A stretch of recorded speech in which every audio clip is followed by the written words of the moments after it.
Sino nga ba naman ang mag-aakala na ang undrafted player ng Los Angeles Lakers na si Austin Reeves isa na ngayon sa maituturing na key player dito nga para sa kanilang team. Ito na nga daw ang simulan ng pagbuhay ng isang star dito nga para sa Lake Show. Natin mga boss ng sinabi dyan ni Austin Reeves sa kanya naging game performance. Eto, meron pa nakakatawang moment. Etong si LBJ at Austin Reeves ito nga sa kanilang naging interview.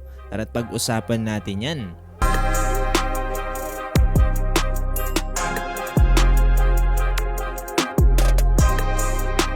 So eto na mga boss no, last 5 games ng Los Angeles Lakers ito nga sa NBA regular season. Napakainit pa rin ngayon ng NBA standing lalo na dito nga para sa Western Conference. Dahil halos isang game lang talaga ang diferensya ng bawat teams dito nga sa kanilang standing. Etong Los Angeles Lakers ay nasa ikatlong pwesto pa rin with 47 wins at 30 loss. Sa ilalim nila itong Nuggets with 47 wins din at 31 losses. Ito ay matapos talunin ng Lake Show etong Pelicans sa final score na 124-108. At dito ngayon ang una dito para sa Los Angeles Lakers etong si Luka Doncic with 35 points na sinusundan ni Austin Reeves with 30 points, LeBron James with 27 points. Para naman sa Pelicans eto 27 points para kay Jose Alvarado. Mapapansin yung mga boss no, etong si Austin Reeves ay tila nga ba para nagiging Luka Doncic 2.0 na. Dahil sa kanyang last 5 games, tignan nyo naman yung score na ginawa dito ni Austin Reeves. Kontra sa Chicago Bulls, nakapagtala siya ng 30 points. Kontra sa Memphis Grizzlies, 31 points. Kontra Houston Rockets, medyo umalat siya doon with 12 points. Pero kontra Golden State Warriors, 31 points again. Tapos New Orleans Pelicans, 30 points. So sino nga ba naman mga boss no ang mag-aakala na isang undrafted player ay ngayon tignan nyo naman sumasabay kila Luka Doncic at dito nga kay LBJ. Ngayon nga dito kay Austin Reeves, ang palagi niya nga lang daw ginagawa dito ay nagiging attention to details nga daw siya sa kanyang mga laro.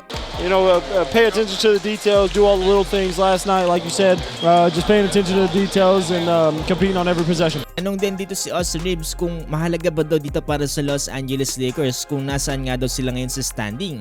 Ayon dito kay AR ay sinusubukan nga daw nila ngayon na manalo every game. So hindi nga daw masyado importante kung nasaan sila ngayon dahil it's a 7-game series. Kinakailangan mo daw maging ready to compete para nga daw manalo. Bagong record din palang naitala itong si Austin Reeves na kung saan nalampasan niya itong si Kobe Bryant at si Dalton Knecht na meron ang 15 threes in a 2-game span. Tapos eto, during interview naman kay Austin Reeves sa locker room ay meron nakakatawang moment patungkol sa kanya at kay LeBron James. Dahil yung tinanong nga dito si Austin Reeves patungkol nga dito sa naging love niya patungkol kay LeBron James, sinabi dito ni Austin Reeves na sinubukan niya nga daw mag-throw ng isang love dito nga sa isang 40-year-old na si LeBron James at hindi niya naman daw inaasahan na magiging maganda pala yung tignan. Tapos sabi ni LeBron James parang ibinalik nga daw siya ng 3 days. I chose to throw a low hook pass lob to a 40-year-old. And when I threw it, I didn't think it was a good idea, and then obviously continues to go get it.